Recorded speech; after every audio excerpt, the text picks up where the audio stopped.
வணக்கம். இன்னைக்கு நாம பார்க்க போற இந்த எக்ஸ்பிளைனர்ல ஒரு சுவாரஸ்யமான விஷயத்தை பத்தி பேச போறோம். மே 25 இது மேத் ஹிஸ்டரியிலே ஒரு கோல்டன் டேன்னு சொல்லலாம். ஏன் கேக்குறீங்களா? இன்னைக்கு நாம பல நூற்றாண்டுகளை தாண்டி பல நாடுகளை கடந்து நம்ம உலகத்தையே மாத்தி அமைச்ச சில மாபெரும் மூளைகளை பத்தி தெரிஞ்சுக்க போறோம். இந்த வருஷங்களை கவனிங்க. 1676 1828ன்னு ஆரம்பிச்சு 1956 வரைக்கும் இருக்குல்ல. இதுல இருக்கிற ஒவ்வொரு வருஷமும் இதே மே 25 அன்னைக்கு பிறந்து இல்லனா மறைந்த ஒரு மாபெரும் மேதையை குடிக்குது. இவங்க கண்டுபிடிச்ச விஷயங்கள் தான் இன்னைக்கு நம்ம மாடர்ன் வேர்ல்ட ஓட வச்சிட்டு இருக்கு. Okay, let's dive into this. நம்மளோட மிஸ்ட்ரியை சால்வ் பண்ணலாம் வாங்க. நீங்க எப்போவாது ஃப்ரெண்ட்ஸ் கூட ரெஸ்டாரண்ட் போயிட்டு பில்லை ஷேர் பண்ணும்போது கால்குலேட்டர் யூஸ் பண்ணிருக்கீங்களா? கண்டிப்பா பண்ணிருப்போம், ரைட்? ஆனா நம்ம போன்ல இருக்கிற அந்த கால்குலேட்டருக்கு ஒரு அமௌண்ட்டை எப்படி அவ்வளோ பெர்ஃபெக்ட்டா ஸ்ப்ளிட் பண்ண தெரியும்னு எப்போவாது யோசிச்சு பார்த்திருக்கீங்களா? இதுக்கான விட ரொம்ப வருஷங்களுக்கு முன்னாடி, அதாவது மே 25 1676ல வாழ்ந்த ஜோஹான் ரான் அப்படிங்கிற ஒருத்தர்கிட்ட தான் இருக்கு. இவர் ஒரு ஸ்விஸ் மேத்தமேட்டிஷியன். இன்னைக்கு நாம சர்வசாதாரணமா யூஸ் பண்ற அந்த டிவிஷன் சிம்பிள், அதாங்க அந்த டிவைட் சிம்பிளை உலகத்துக்கே முதல் முறையா அறிமுகப்படுத்தினது இவருதான். யோசிச்சு பாருங்க, இவர் கண்டுபிடிச்ச இந்த ஒரு சின்ன சிம்பிள் தான் இன்னைக்கு நம்மளோட அத்தனை ஸ்பிளிட்டிங் அண்ட் ஷேரிங் மேத்க்கும் அடிப்படை. Every time you share or split something equally, you are using a 350-year-old invention. ஆமாங்க, ஒவ்வொரு முறை நீங்க ஒரு விஷயத்தை ஈக்குவலா ஷேர் பண்ணும்போதும் 350 வருஷங்களுக்கு முன்னாடி கண்டுபிடிச்ச ஒரு விஷயத்தை தான் நீங்க யூஸ் பண்ணிட்டு இருக்கீங்க. எவ்ரிடே லைஃப்ல நாம யூஸ் பண்ற ஒரு விஷயம் இவ்ளோ பழமையானதுன்னு நினைக்கும் போது செம்மையா இருக்குல்ல. Let's move on and see how this builds. இப்போ நம்ம டைம்லைன்ல அடுத்த செஞ்சுரிக்கு போகலாம். நம்ம எல்லாரும் வீடியோ கேம்ஸ் விளையாடி இருப்போம், மாடர்ன் அனிமேட்டட் மூவிஸ் பார்த்திருப்போம். அதுல வர்ற ரியலிஸ்டிக்கான 3D ஷேப்ஸ் எப்படி அவ்ளோ தத்ரூபமா வளையுது, மூவ் ஆகுதுன்னு என்னைக்காவது ஆச்சரியப்பட்டிருக்கீங்களா? அந்த காம்ப்ளெக்ஸ் கிராஃபிக்ஸ் எப்படி அவ்ளோ பெர்ஃபெக்ட்டா ஒர்க் ஆகுது? இந்த 3D மேஜிக்கு பின்னாடி இருக்கிறது மே 25 1828ல பிறந்த கார்ல் பீட்டர்சன் அப்படிங்கிற ஒரு மேதை. இவர் தான் சர்ஃபேஸ் தியரிக்கான ஃபண்டமெண்டல் தியரமா எழுதினாரு. 3D சர்ஃபேசஸ் எப்படி பெண்ட் ஆகுதுங்கிற அந்த காம்ப்ளெக்ஸ் மேத்தை அப்பவே கண்டுபிடிச்சிட்டாரு. இவரோட அந்த 1853 தீசிஸ் தான் இன்னைக்கு நம்ம ஸ்கிரீன்ல தெரியுற 3D ஷேப்ஸை கால்குலேட் பண்ணி ரெண்டர் பண்றதுக்கான அடித்தளம். இத கொஞ்சம் கவனிங்க. The virtual 3D worlds on our screens are built on rules written over 150 years ago. நம்ம ஸ்கிரீன்ல தெரியுற virtual 3D worlds எல்லாமே 150 வருஷங்களுக்கு முன்னாடி எழுதப்பட்ட ரூல்ஸ் மேல தான் உருவாக்கப்பட்டிருக்கு. 19th century ஜியோமெட்ரிக்கும் இன்னைக்கு நம்ம விளையாடுற மாடர்ன் கேமிங்க்கும் இருக்கிற இந்த கனெக்ஷன் நிஜமாவே மைண்ட் ப்ளோயிங்க.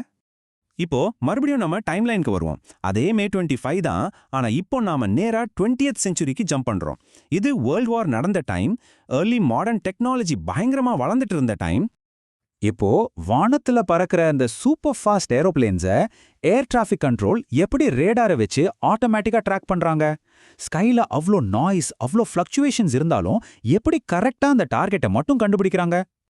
இந்த ஆட்டோமேட்டிக் ட்ராக்கிங் சிஸ்டமோட ரகசியம் மே 25 1946ல மறைந்த பெர்சி டேனியல் கிட்ட தான் இருக்கு. இவரு ரேடார் இன்ஃபர்மேஷனோட frequency spectra and band pass ஃபில்டர்ஸை ரொம்ப டீட்டெயிலா ஸ்டடி பண்ணாரு. இன்டகிரேஷன் மேத்ல இவர் பண்ண அந்த டீப் ஒர்க் தான் இன்னைக்கு நம்ம வானத்தை அவ்வளோ சேஃபா வச்சிருக்கிற ஆட்டோமேட்டிக் ட்ராக்கிங் சிஸ்டம்ஸ் உருவாக முக்கியமான காரணம். The math that keeps our sky safe was born from trying to find the signal in the noise. ஒரு நாய்ஸ்க்கு நடுவுல சிக்னலை தேடுற முயற்சியிலிருந்து தான் நம்ம வானத்தை சேஃபா வச்சிருக்கிற மேத் பிறந்துச்சு. ரொம்ப ஆப்ஸ்ட்ராக்டா இருந்த இன்டகிரேஷன் மேத் எப்படி ஒரு லைஃப் சேவிங் ரேடார் டெக்னாலஜியா மாறுச்சுன்னு பாத்தீங்களா? Absolutely amazing. Same date, a few years later. ஆனா a completely different country and an even bigger idea. அடுத்த டாட் என்னன்னு பார்ப்போம். ஹாஸ்பிட்டல்ஸ்ல எடுக்கிற மெடிக்கல் சிடி ஸ்கேன் பத்தி கேள்விப்பட்டிருப்பீங்க. நம்ம உடம்புல ஒரு சின்ன கட் கூட பண்ணாம உள்ள இருக்கிறது அது எப்படி அவ்வளோ கிளியரா காட்டுது?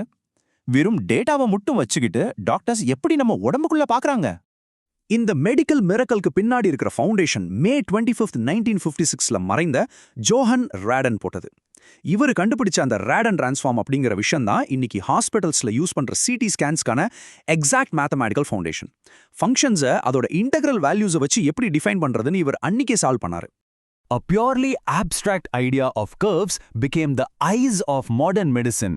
So, the crucial point is, purely abstract-ஆ இருந்த ஒரு மேத்ஸ் ஐடியா தான் இன்னைக்கு மாடர்ன் மெடிசனோட கண்களா மாறி இருக்கு. ஆப்ஸ்ட்ராக்ட் மேத்ஸ் பல டெகேட்ஸ்க்கு அப்புறம் எப்படி ஒரு லைஃப் சேவிங் டெக்னாலஜியா மாறுதுங்கிறதுக்கு இது ஒரு சிறந்த எடுத்துக்காட்டு. One date, so many stories. இப்போ நம்மளோட ஃபைனல் மிஸ்ட்ரி மேத்தமேட்டிஷியனுக்கு போகலாம். Born in 1919. நம்ம கம்ப்யூட்டர்ஸ் எப்படி ரொம்பவே இம்பாசிபிளான பசில்ஸை சால்வ் பண்ணுது, இல்லனா செஸ் மாதிரி காம்ப்ளெக்ஸ் கேம்ஸ்ல நம்மளையே பீட் பண்ற அளவுக்கு எப்படி கத்துக்குது, லாஜிக் பசில்ஸ் எப்படி இந்த மெஷின்ஸை ட்ரெயின் பண்ணுதுன்னு எப்பவாவது யோசிச்சிருக்கீங்களா? இந்த இம்பாசிபிள் லாஜிக்கை சாத்தியமாக்குனது மே 25, 1919ல பிறந்த ரேமண்ட் ஸ்முல்லியன். இவர் ஒரு logician and magician. Mathematical logic, set theory, அப்புறம் ரெட்ரோகிரேட் செஸ் அனாலிசிஸை ரொம்பவே மைண்ட் பாக்லிங்கான பசில்ஸா இவர் மாத்தினாரு. கோடல்ஸ் இன்கம்ப்ளீட்னஸ் தியரம்ஸ் மாதிரி ரொம்ப ஹெவியான டாபிக்ஸ் எல்லாம் இவர் லாஜிக்கல் பசில்ஸா மாத்தின விதம் தான் இன்னைக்கு நம்ம கம்ப்யூட்டர் சயின்ஸையே ஷேப் பண்ணிருக்கு. And this brilliantly illustrates the deepest logic of the universe can be found hiding inside a simple game. இந்த பிரபஞ்சத்தோட டீபஸ்ட் லாஜிக் ஒரு சிம்பிள் கேம்குள்ள ஒளிஞ்சிட்டு இருக்கு. லாஜிக்கல் திங்கிங்க்கு ஸ்முல்லியன் கொடுத்த கான்ட்ரிபியூஷன் நிஜமாவே ரொம்ப ரொம்ப யூனிக்கானது. இப்போ நம்ம டைம்லைன் முழுசா கம்ப்ளீட் ஆயிடுச்சு. 1676ல ரான், 1828ல பீட்டர்சன், 1919ல ஸ்முல்லியன், 1946ல டேனியல், அப்புறம் 1956ல ரேடான். இந்த இன்கிரெடிபிள் மைண்ட்ஸ் எல்லாரையும் ஒன்னா சேர்த்து பார்க்கும்போது ஒரு பெரிய உண்மை நமக்கு புரியும். இன்னைக்கு இந்த எக்ஸ்பிளைனர்ல நம்ம மீட் பண்ண இந்த ஜீனியஸ் எல்லாரும் டிஃப்ரெண்ட் செஞ்சுரிஸ், டிஃப்ரெண்ட் கண்ட்ரீஸ்ல வாழ்ந்தாலும் எல்லாரும் கேட்டது ஒண்ணு தான், இந்த கேஆஸ்ல என்ன பேட்டர்ன் ஒளிஞ்சிருக்கு. அவங்க அப்படி தேடினதால தான் இன்னைக்கு நம்ம கிட்ட கம்ப்யூட்டர் கிராஃபிக்ஸ் இருக்கு, ரேடார் இருக்கு, சிடி ஸ்கேன்ஸ் இருக்கு, ஈவன் அந்த பேசிக் டிவிஷன் கூட இருக்கு. ஸோ இப்போ உங்களுக்கான கேள்வி, உங்களை சுத்தி என்னென்ன மேத்ஸ் சீக்ரெட்ஸ் ஹைட் ஆயிருக்குன்னு நீங்க கண்டுபிடிக்க போறீங்க. Think about it.